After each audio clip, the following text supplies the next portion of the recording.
सुप्रभात। आज हम BA B.Ed द्वितीय वर्ष की द्वितीय इकाई जो रीति काव्य के अंतर्गत है उसके कवि पद्माकर के विषय में अध्ययन करेंगे। पद्माकर, जैसा कि आप सभी जानते हैं कि रीति काल की रीति काव्यधारा के अंतिम प्रतिनिधि कवि माने गए हैं। इनके द्वारा लिखे गए ग्रंथों के बाद में आधुनिक काल का प्रारंभ माना गया है हिंदी साहित्य के अंतर्गत। और रीति काल की रीतिबद्ध काव्यधारा जो रही है, जो श्रृंगार विषयक काव्यधारा रही है, रीति ग्रंथों का निर्णय या निर्माण जिसमें किया गया कि रीतिपरक ग्रंथ लिखे गए, जिसमें नक्शे, छंद, अलंकार, रस, इस पर आधारित जो ग्रंथ लिखे गए, वैसे ग्रंथ आपकी रीतिबद्ध काव्यधारा के अंतर्गत आते हैं। और उसी रीतिबद्ध काव्यधारा के जो कवि रहे हैं वो पद्माकर रहे हैं। पद्माकर ने भी अपने जीवन काल में रीति विषय ग्रंथ भी लिखे हैं, चरित काव्य भी लिखे हैं और प्रबंध काव्य भी लिखे हैं।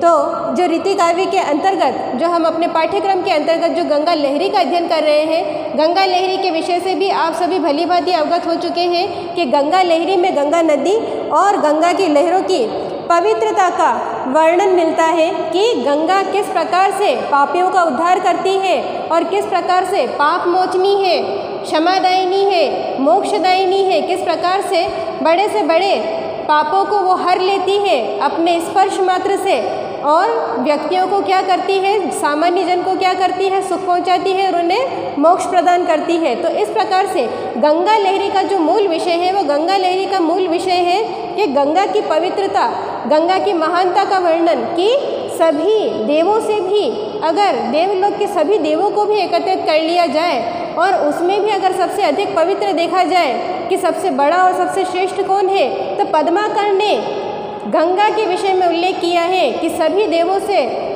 जो बड़ा स्थान है, जो उच्च स्थान है, वो स्थान किसका है? गंगा नदी का है।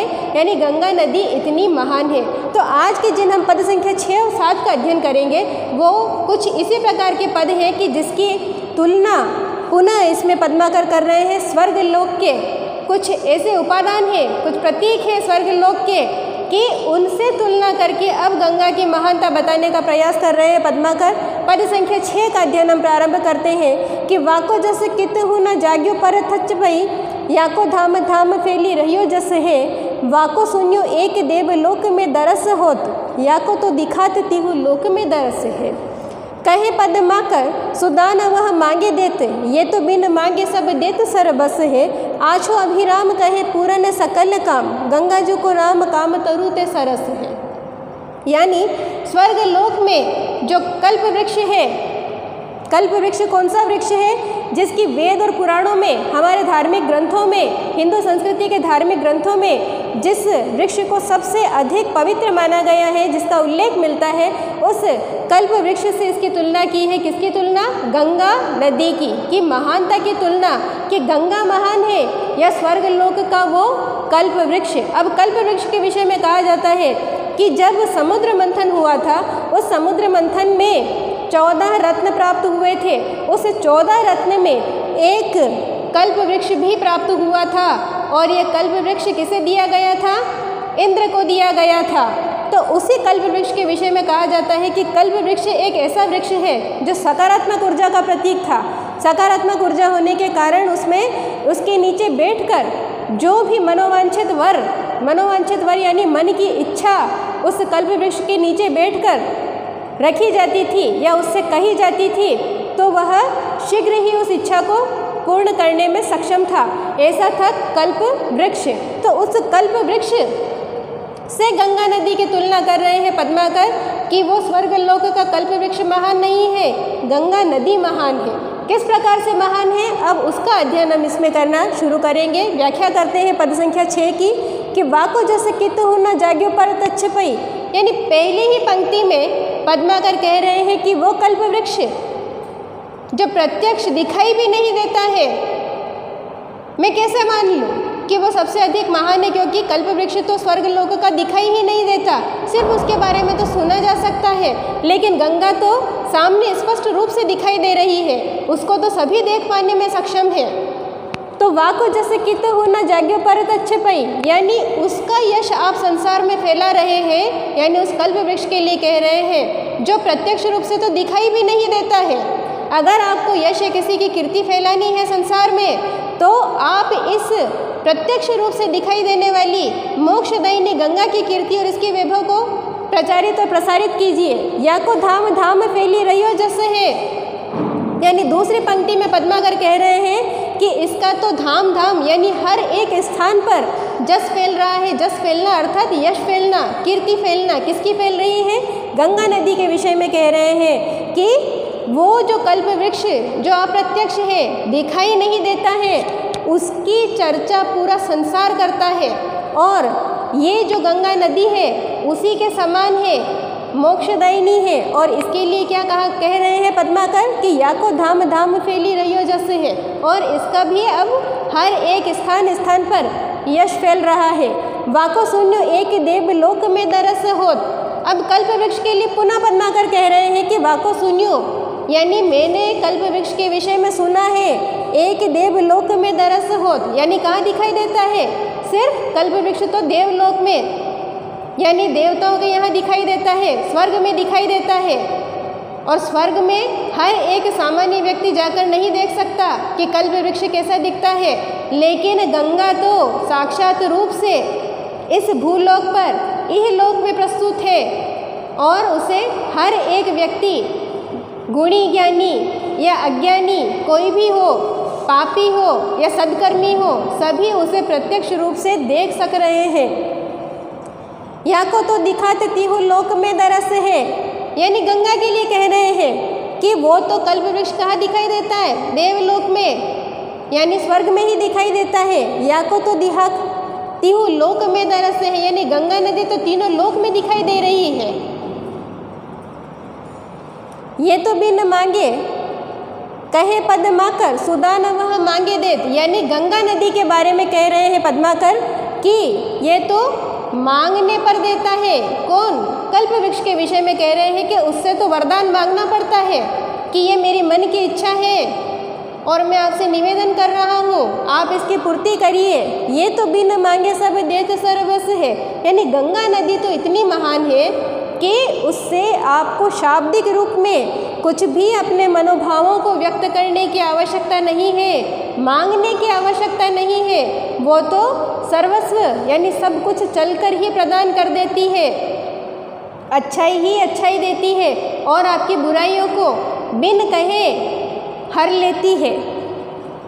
आछो अभिराम कहे पूर्ण सकल काम, यानी इस पंक्ति में पद्माकर कह रहे हैं कि इसका दृश्य बहुत सुंदर दिखाई देता है।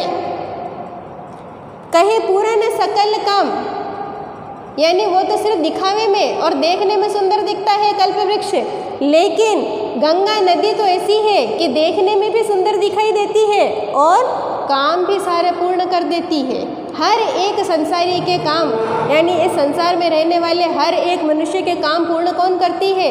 गंगा नदी करती है। स्वर्ग लोक का कल्प वृक्ष नहीं करता है, वो तो सिर्फ देवताओं के लिए और स्वर्ग लोक में जाने वाली अच्छी आत्माओं के लिए सुलभ है, यानी उन्हें प्राप्त हो सकता है। लेकिन इस धरती पर जो सभी को समान रूप से मिल रही है और समान रूप से वरदान दे रही है, वो कौन है?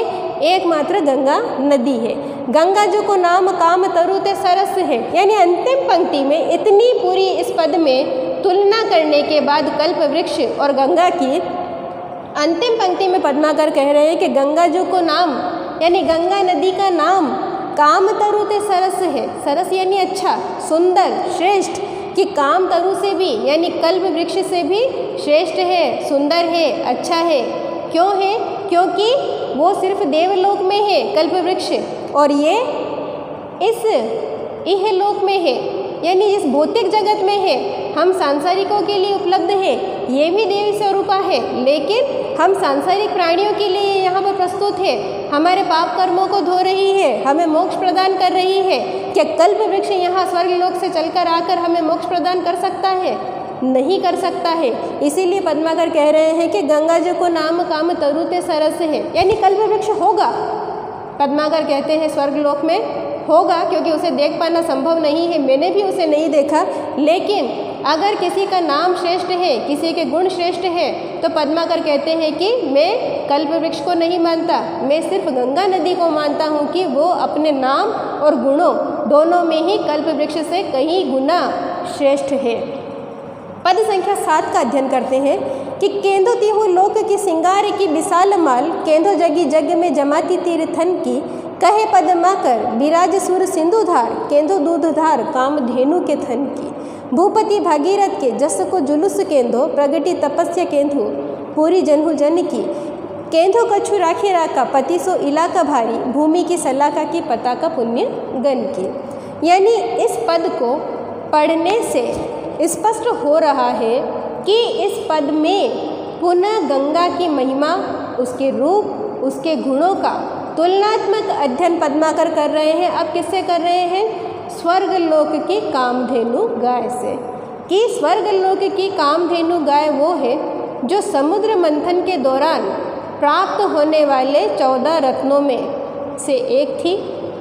यह एक बहुत ही चमत्कारी गाय मानी गई है, जिसके दर्शन मात्र से ही मनुष्य के दुख दर्द दूर हो जाते हैं। और कामधेनु क्या करती है? जिस प्रकार से कल्पवृक्ष मनोवांछाएं यानी मन की इच्छाएं, आकांक्षाओं की पूर्ति करता है, उसी प्रकार से कामधेनु भी मनोकामनाओं की पूर्ति की कारक यानी कर्ता मानी गई है। तो पद संख्या 7 की व्याख्या प्रारंभ करते हैं कि केंदो तिहु लोक की सिंगार की विशाल माल, कि गंगा किस प्रकार से दिख रही है? गंगा एक विशाल माला के समान दिख रही है, और ऐसी विशाल माला जिसने तीनों लोग, धरती, आकाश और पाताल, तीनों को सुसज्जित कर रखा हो, सजा रखा हो, उनके सौंदर्य में वृद्धि कर रखी हो। केंदो जगी जग में जमाती तीर्थन की, और कैसा लगता है कि एक एक तीर्थ स्थान नहीं, हिंदू धर्म के एक एक तीर्थ स्थान नहीं, गंगा अपने आप में उन सभी तीर्थों को एक साथ समेटे हुए है।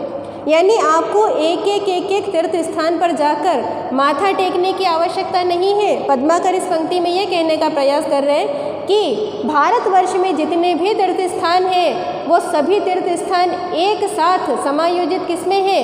गंगा नदी में। तो यानी आपने गंगा नदी के दर्शन कर लिए, तो पद्माकर कहते हैं कि आपको अन्य किसी तीर्थ स्थान पर जाने की आवश्यकता नहीं है। कि केंदो जगी जग में जमाती तीर्थन की, यानी गंगा नदी मुझे इस प्रकार से लग रही है कि भारतवर्ष के जितने भी तीर्थ स्थान हैं वो एक साथ इकट्ठे हो गए हो। कहे पद्माकर विराज सुर सिंधुधार, यानी पद्माकर इस पंक्ति में कह रहे हैं कि देवता तक भी मुझे ऐसा प्रतीत होता है कि इस सिंधु की धारा में अपने आप को आनंदित अनुभव करते हैं। किसमें? गंगा नदी की धाराओं में। देव स्वरूपा है, वह स्वयं ही ईश्वरीय रूपा है। और पद्माकर कह रहे हैं कि तीर्थों का एक डेरा सा, एक एकत्रित स्थान सा मुझे अनुभूति देता है गंगा नदी को देखना। और पद्माकर कह रहे हैं कि इसकी धाराओं में एक दिव्य अनुभूति होती है, एक ईश्वरीय अनुभूति होती है, और ऐसा लगता है कि हर एक देवी देवता गंगा नदी में यानी उसकी लहरों में, गंगा की पवित्र लहरों में निवास कर रहे हैं। केंदो दूरधार कामधेनु के थन की, अब तुलना कर रहे हैं क्योंकि कामधेनु से तुलना करनी है, तो स्वर्गलोक की उस गाय के विषय में, कामधेनु के विषय में पद्माकर कह रहे हैं कि केंदो दूधधार कामधेनु के थन की, यानी कामधेनु जो गाय है उसके थन से निकलने वाला जो श्वेत वर्णी जो दूध होता है, वो उस दूध की तुलना किससे की है? गंगा नदी की श्वेतिमा युक्त यानी सफ़ेदी युक्त सफ़ेद वर्ण की उन शुभ्र लहरों से, उन पवित्र लहरों से की है कि कामधेनु गाय का दूध भी उसी प्रकार का पवित्र सफ़ेद है, और उसी प्रकार से गंगा नदी की लहरें। भूपति भागीरथ के जस को जुलूस केंदो, और गंगा नदी कैसी प्रतीत होती है? गंगा नदी के लिए पद्माकर कह रहे हैं कि ऐसी प्रतीत होती है कि इस धरती के, इस पृथ्वी के राजा भागीरथ जिनके तप से गंगा प्रकट हुई थी, उनके जुलूस यानी उन्होंने जो विजय प्राप्त कर ली कि गंगा को धरती पर लेकर आ गए, तो ऐसा लगता है कि उनका कोई विजय जुलूस निकल रहा है। और विजय जुलूस में गंगा क्या कर रही है? ये गंगा जो सुरसरी है वो आगे आगे बह रही है। इस प्रकार से पद्माकर ने इसका वर्णन किया है। किसका? गंगा नदी का। प्रगति तपस्या केंदो पूरी जनु जन की। अब पद्माकर कह रहे हैं कि राजा भगीरथ के बाद में कह रहे हैं कि अब मुझे ऐसा लगता है कि गंगा नदी किस प्रकार से सुशोभित हो रही है। गंगा नदी इस प्रकार से सुशोभित हो रही है कि ऐसा लगता है कि इस धरती के हर एक सामान्य मनुष्य ने जो अपने पाप कर्मों की क्षमा याचना गंगा से करता है, उस हर एक मनुष्य ने जो अपने जीवन में गंगा का स्तवन किया हो और गंगा की क्षणिक भी तपस्या की हो कि गंगा उनके पापों को हर ले, हर एक उस सामान्य व्यक्ति की तपस्या की अनुभूति मुझे कराती है। कौन कराती है पद्माकर को? कि गंगा नदी। ऐसा लगता है कि उन सभी मनुष्य के तप का ये परिणाम है गंगा नदी का अवतरित होना। केंदो कछु राखे राका पति सो इलाका भारी। राका पति अर्थात राका अर्थात चंद्रमा के लिए कहा है कि गंगा नदी की जो लहरें हैं उसकी चमक, उसकी सफ़ेदी इस प्रकार से है जैसी कि चंद्रमा में होती है। चंद्रमा की जो उज्ज्वलता है, चंद्रमा के रूप में जो निर्मलता है, जो सौंदर्य है, वो पद्माकर को गंगा नदी की लहरों में स्पष्ट रूप से दृष्टिगत हो रहा है। उसी में अब चंद्रमा से तुलना करते हुए पद्माकर कह रहे हैं कि केंद्र कछु राखे राका पति सो इलाका भारी, यानी स्वयं अपने आप में गंगा की सुंदरता इतनी अधिक दिख रही है उस सफ़ेद वर्ण से के साथ और उसकी चमक के साथ, उसकी लहरों में जो चमक दिखाई दे रही है, ऐसा लग रहा है कि गंगा नहीं है, धरती पर साक्षात स्वयं चंद्रमा प्रकट हो गए हों। भूमि की सलाखा की पताका पुण्यगण की। अंतिम पंक्ति में पद्माकर पुनः कह रहे हैं कि ये एक विजय ध्वज की तरह है, एक पताका यानी ध्वज, झंडा जिसे हम कहते हैं, उसके लिए कह रहे हैं कि इस पूरे पृथ्वी की, इस पूरे भूलोक पर गंगा जो बह रही है वो ऐसी लग रही है, पद्माकर कह रहे हैं मुझे, कि जितने भी पुण्यगण यानी जितने भी पुण्य करने वाले लोग हैं उन सब के विजय का, यानी उन्होंने जितनी भी तपस्या की उन सब के लिए ऐसा लगता है कि एक विजय पताका के रूप में, विजय ध्वज के रूप में, एक झंडे के रूप में गंगा नदी इस धरती पर बह रही है। तो आज हमने जिस पद संख्या 6 और 7 का अध्ययन किया उसमें एक पद में, जो पहले पद में हमने पढ़ा पद संख्या 6 में, वो स्वर्गलोक के कल्प वृक्ष और गंगा नदी की लहरों की तुलना की गई, जिसमें भी गंगा लहरी नाम से ही स्पष्ट है कि गंगा को श्रेष्ठ बताया गया है। पद संख्या 7 में भी स्वर्गलोक की जो गाय है कामधेनु, कामधेनु से भी तुलना की है कि कामधेनु तो सिर्फ स्वर्गलोक में दिखाई देती है, वहीं पर मांगने पर वरदान देती है, और उसका जो उज्ज्वल जो श्वेत वर्णी जो दूध है, उस दूध के शुद्धता, पवित्रता और उज्ज्वलता का प्रतीक धरती पर किसे बताया है? गंगा नदी को बताया कि जिस प्रकार से कामधेनु का दूध पवित्र है, रूप में उज्ज्वल और गुण में पवित्र है, उसी प्रकार से धरती पर ये महिमामयी जो गंगा नदी है, इसकी लहरें और इसका जल भी वैसा ही श्वेतवर्णी है और वैसा ही इसका आचमन करने पर, आचमन करना अर्थात पीना, पीने पर वैसा ही इसके पवित्र गुण हैं। तो गंगा लहरी के पद संख्या 6 और 7 के अंतर्गत हमने गंगा की महिमा का विस्तार से अध्ययन किया। आज के लिए इतना ही, धन्यवाद।